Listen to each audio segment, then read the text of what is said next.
地雷原へようこそ。意識と時空の地雷原はここですよ。で、いきなりだけどさ、このシリーズで何度も出てくる観測って言葉、そろそろ整理してくれなんだぜ。不親切すぎて物理的な衝突の話なのか、俺たちの意識の話なのか、ごちゃ混ぜで迷子になりそうなんだぜ。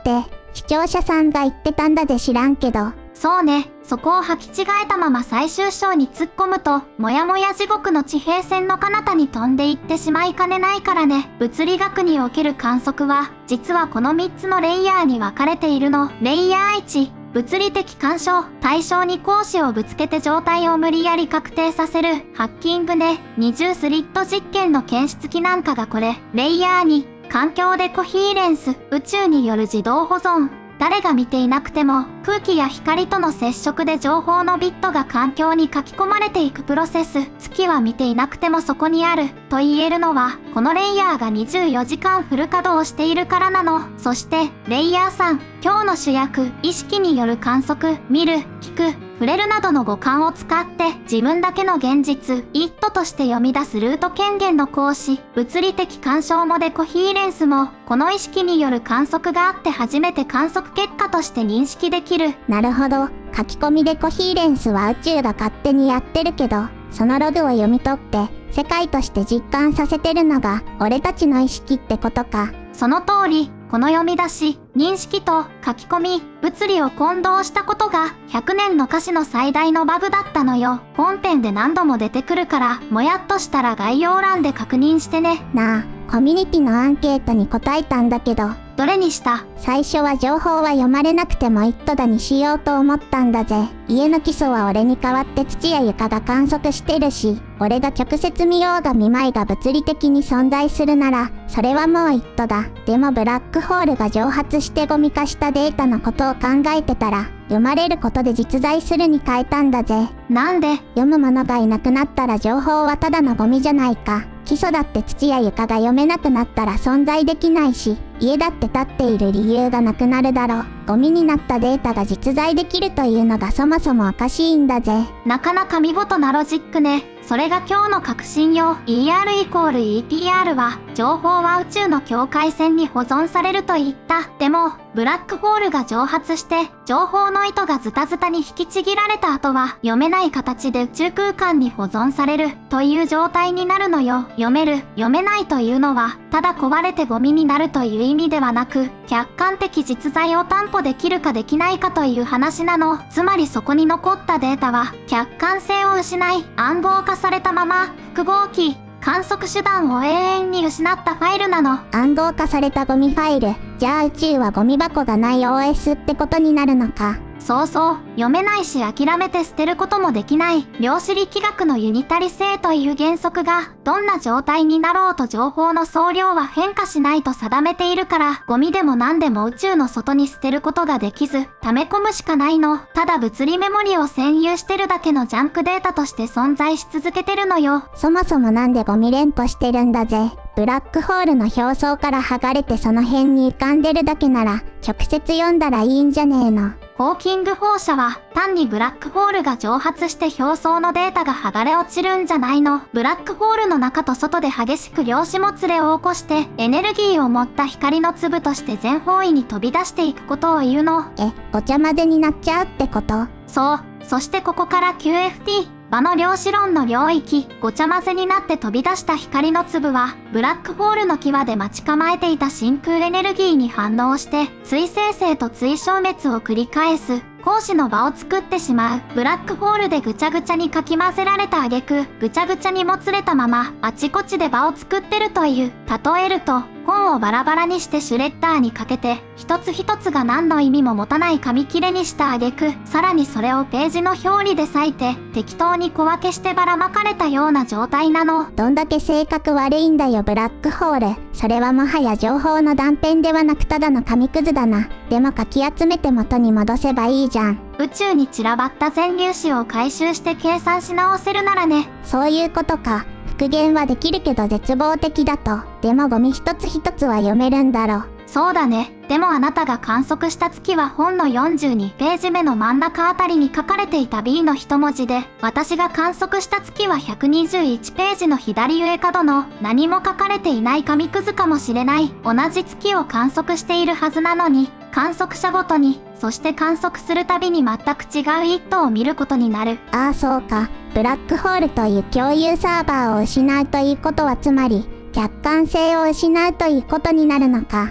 そういうこと。それって誰も観測しない月は客観的に実在できないってことじゃん。そうだね。正確に言うと、太陽の光とかが月に当たって、デコヒーレンス自体は勝手に起きてるのよ。月自体は環境と相互作用してit from bitで情報の塊としてそこにあるはずなのに、それを読み取る意識がないのだから、誰にとっても実在してない、という、なんとも奇妙な状態になってるってことだね。月の立場で言うと確かに実在してるのに、みんなに空気扱いされてるってことだな。かわいそう。仮にホーキング放射によってブラックホールが失われ、同時にその表層に蓄積された情報も失われるとするならば、途端に宇宙はその形を保てなくなって崩壊してしまう。物理学はこの問題に50年費やした。追い詰められた物理学者はユニタリ性を発動して、バラバラになって読めなくてもそれはビットだと強弁することで、情報としての存在だけは守り抜いた。でもそれを客観的実在、イットとして読み出す方法がこの宇宙から消え去ったのなら、そのゴミの山を一体誰が世界だと呼べるのって話。って、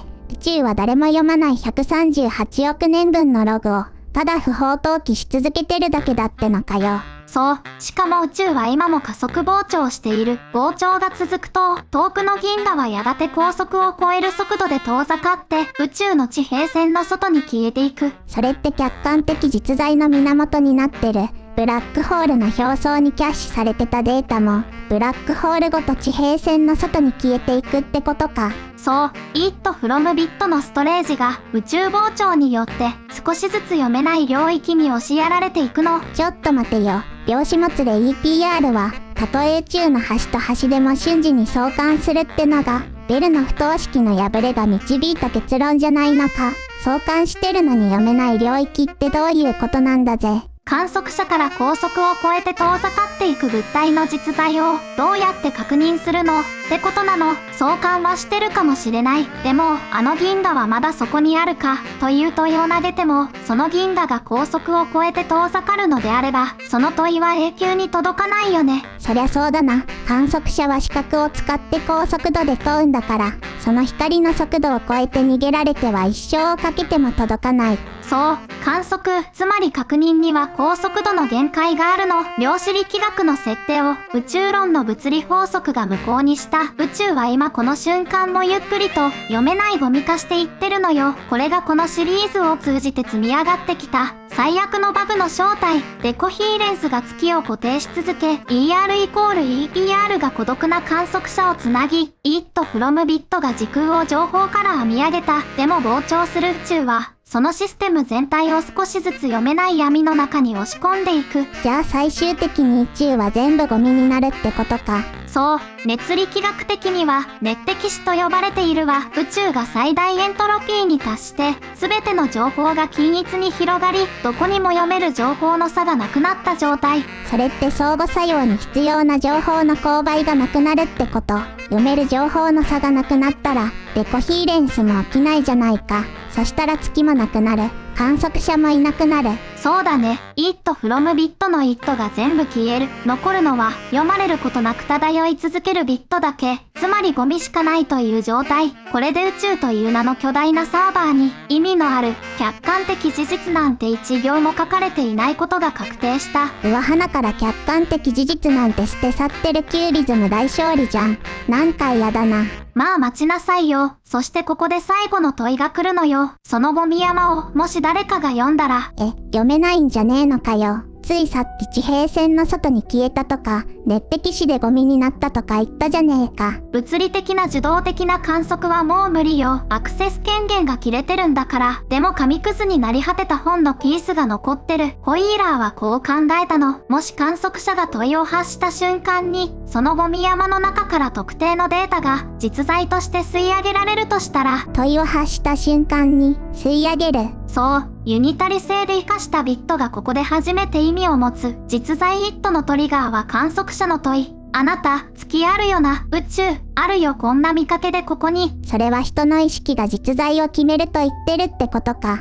詩人タゴールが言ったことと同じじゃんよ。何かと思ったらアインシュタインが半生費やした悪魔の証明かよ。まあある意味そうかもね。で、ここがポイントなんだけれど、ゴミ化したビットは、そもそもブラックホールというストレージを失ってゴミになってるわけ。でもホイーラーは観測者ごとにそのゴミをつまみ上げることで、観測者が観測し続ける限りは実在を保てるというの。客観性こそ失いながらもit from bitは実行できるというんだね。まあそうだな。客観性を無視できるならそれもありなんだぜ。それが観測者がルート権限を持つ理由か。そう。つまり観測者ありきで宇宙は実在する。なるほどな。サーバーが遠ざかって実在が消滅するなら、俺たちが今いるこの空間自体をハードディスクにするしかねえのか。宇宙を漂うゴミビットを俺たち観測者がと言って一キーで読み取って、お互いに月あるよな、ORZ って同期し合ってる。その合意の積み上げだけが、このボロボロの宇宙で客観性を保てる唯一の方法だってことか。正解。宇宙は最初からあった完璧な建物、itじゃないの。崩壊し、ゴミ化していくビットの海の中で、私たち観測者が必死に同じ物語、itをレンダリングし続けて、お互いの画面を同期させてつなぎ止めている。その必死のパッチワークの連続こそが、私たちが今生きているこの世界の正体なのよ。あなたが今空にある138億年前の光、CMB という情報のゴミを観測したとする。その瞬間、あなたの脳内プロセッサがそのゴミをデコードして、138億年前にビッグバンがあったという実在を今この瞬間に確定。レンダリングさせているの。ホイーラーはこれを参加型宇宙と呼んだの。観測者が問いを立てることで、宇宙はビットからitをレンダリングする。宇宙は観測者に問われることで初めて存在し始めるのよ。それじゃ話が逆だろ。過去があったから今があるんじゃねえのか。キュービズムが言う。歴史はあなたの感想っていうのと変わんなくね。キュービズムとit from bitの結論は逆よ。今、あなたが観測したから、それに辻褄が合うように過去という名のビットがゴミ山の中から掘り起こされて実在に変わったと言ってるの。宇宙は最初から完成したプログラムじゃない。因果関係が全く逆なのよ。そしてこの因果関係の逆転こそが前の動画でやったキュービズムを孤独の闇から救い出す考え方でもあるの。うわ、時間まで逆転した。でも過去がどうなっているかを知ろうとしない限り、今しかないってことになるだろう。そして CMB の観測でビッグバンを知ったのは研究者たちであって、俺たちじゃない。歴史だって教科書にそう書いてあるからそう思ってるだけなんだぜ。それって俺たちの思い込みに過ぎないんだから、やっぱりキュービズムと変わらないんだぜ。そこがこの宇宙の一番ずるくて面白い階層構造なのよ。階層、レイヤーのことか。そう、宇宙には絶対に書き換えられない物理的事実と、ユーザーが好き勝手にいじれる物語の2種類があるの。レイヤー0、it from bit は前者。つまりベースレイヤーで、ここに対して問いを立ててできた理論で、レイヤー1、そして一つ上の階層にデコヒーレンスや ER=ETR といった宇宙 OS がit from bit を機能させるインターフェース理論が載ってる。レイヤー2、そしてその上にシュレディンダー方程式や QFT、ホログラフィック原理といった宇宙のオペレーションシステムがあり、レイヤー3、表層にはコペンハーゲン解釈、MWI、キュービズムといったアプリケーション群があって、この階層で物語を創作してるのよ。そういうことか。解釈っていいくらいだからな。そういうこと。物理学の歴史はアプリケーションから始まって OS を設計するっていうパソコンと逆順でゲームボーイを作ってるみたいな構造なんだよ。だからどうにでも解釈できるというのはその通りなんだけれど、それは表層部分に限られた話で、新たな問い、観測事実で変わることはあっても CMB や加速膨張といった宇宙の物理的事実が置かれた根幹のレイヤー0の部分は揺るがないんだよね。なるほど。そこを定義したからit from bit はすごいってことになってるのか。つまり歴史が変わるというのは表層のイデオロギーアプリケーションの違いってことなんだな。教科書で真実を知った気になってたらダメってことじゃん。そうだね。なんでこんなことが起こるのか、というのがこの話の一番大事なところで、表層のレイヤー3と最深層のレイヤー0を直結するインターフェースがないってことなの。つまり観測者を統合するレイヤーが存在しないまま、OS を走らせてることが、表層レイヤーでの大混乱の原因だったという話。そこをホイーラーの参加型宇宙がつなぐと、そうそう、あなたがアプリケーションの違いで混乱するのも、最深層の宇宙に問いを投げるのも勝手だけれど、今更 CMB について問うても、ビッグバンの残り火だよってもう答えたじゃん、としか返ってこない。なるほどな。レイヤー0、最深層の仕様が固まってるならもうバグは起きないってことか。つまり客観的事実は宇宙に保持されてて、それを見れるのに見ずに、あーだこーだ言ってるのが俺たちってことか。その通り、物理学者でもないくせに、二次情報でいつもあーだこーだ言ってるよね私たち。まあそうやって事実をどう解釈するかで迷うこと自体が、実は宇宙の仕様なのかもしれないね。エピソード1で過去、現在、未来の区別は永続的な錯覚に過ぎないと、アインシュタインが言ったのは、実はこういうことだったのかもしれない。キュービズムや It from Bit ってのは、アインシュタインがやった時間の相対性を情報理論で極限まで拡張したパッチだったのよ。アインシュタインは今をバラバラにしたけれど、It from Bit は過去までバラバラにしちゃったの。時間は流れる川じゃない。観測者が意味をレンダリングした足跡。じゃあ、未来も観測から創発されるってことでいいの？そうだね。ホイーラーの言葉を借りれば、避けられない形で観測し続けているからこそ、存在しているということでもあるわ。まとめると、実在一途をトリガーしてる。つまり観測者って俺たちのことだよな。そうなの。物理学が100年間、必死に外側へ追いやろうとしてきたもの。でもどこまで計算しても、最後に必ず余ってしまうはず。余りのような存在。エピソード1で物理学が闇に葬ったもの。エピソード2でノイマンが、物理法則に従わない抽象的自我と呼んで黙殺されたもの。エピソード3でキュービズムが、アクションを起こすエージェントと定義したもの。エピソード4で ER=EPR が、情報の意図を読み出すプロセッサとして示唆したもの。全部同じものを指しているの。意識か。そう。実在一途のトリガーは観測者の意識から発せられるといい。もちろん、そこには物理的な相互作用が必要だけど勘違いしないで、観測者が念力で相互作用を起こすわけじゃない。デコヒーレンスは誰の意思とも関係なく引き起こされるの。だから月は観測されなくても確実に実在する。問題はそれを誰が観測するのか、誰が客観性を担保するのかってこと。宇宙が勝手に書き込み続けている膨大なビットのゴミ山の中からあなたの意識というプロセッサが特定の問いを使って現実を救い出しているという話なの。なるほど。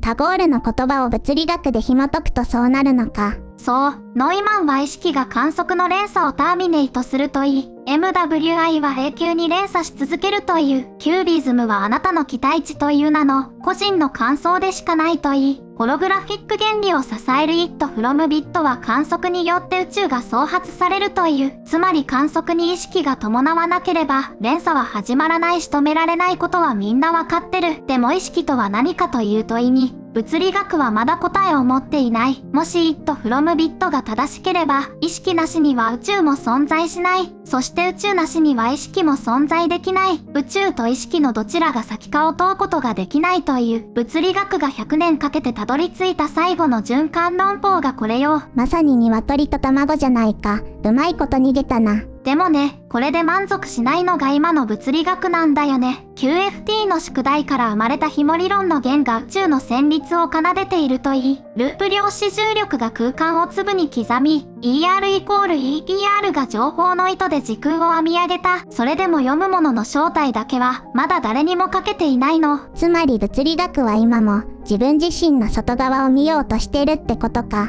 そう。この世界の基盤となっている客観的実在を否定するわけにはいかないんだよ。でもその外側を見ようとする行為そのものがあなたという観測者の正体への唯一の手がかりなのかもしれない。なんかそれって答えが出ないことが答えって言ってるみたいなもんなんだぜ。そうね。まさにぐちゃぐちゃであるっていうのが物理学が100年かけてたどり着いた最も誠実な答えなのよ。結局なんだったの？こんなぐちゃぐちゃになった経緯を長々と語ってただけ。まあそういうことになるね。答えがないのが答え。今のところはね、問いを立て続けることで、宇宙をレンダリングし続ける現代の物理学で今起こってることがそのまま参加型宇宙の典型例なの。卵と鶏をああでもないこうでもないと必死に入れ替えながら脱獄しようって、それ完全に無理ゲーじゃん。そうね。でもその無理ゲーを承知で攻略しようとして新しいパッチ、理論を書き続けるのが物理学者という名のプロセッサの愛すべきバグなのよ。ああそうですか。実用上何も困らないからいいや。あとはオカルトでもスピリチュアルでもどうぞ。これが宇宙の仕様です。ってまたなったらつまんないじゃない。まあそうだな。俺たち素人が物理学を楽しめるのも最前線の物理学者たちの探求心あってこそなんだぜ。そういうことよ。物理学者には感謝しないとね。ただ乗り視点だからさ。とまあ、未来の絶望的なバグレポートを並べ立てたけれど、ブラックホールは情報をガンガン溜め込んでるし、宇宙膨張の回線切断だって、私たちの周りではまだ起きていない。It from Bit というシステムは、今まさに、完璧に機能しているの。なんだよ、さっきのゴミの話は、数千億年後のメンテナンス予告みたいなもんだったのかよ。そう、私たちがこうして同じ月を見て、同じ言葉で合意できていること、それ自体が、宇宙という巨大なシステムが、今日も一文字の歌詞もなく稼働している最高の証拠なのよ。なんだそうなのか。キュービズム待ったなしかと思ってたからちょっと安心したぜ。物理学者が100年かけて隠し、暴こうとしたのは、It の裏側に隠された膨大なビットのパッチワーク。そのパッチワークを問い、観測という糸で最後の1枚まで縫い合わせているのは、他ならぬ私たちの意識。観測問題はやっとここまで来た。で、終わるの？終わらないわよ。物理学の最前線ではもっと楽しいことが待ってるよ。例えば宇宙の加速膨張の正体。ああ、QFT が EFT に格下げされた120桁の大暴騰か。そうそう。QFT は真空エネルギーで計算して、宇宙を今この瞬間無に返すほどの大きさに膨らませて膨沈した。でも今度はホログラフィック原理が観測値とほぼ一致する情報のゴミの総量だと導いたのよ。宇宙港ラムダの呪いが解けたのか。すげえじゃん。続きは次回。やっぱり宇宙は情報からできてるんだぜ。じゃあまたな。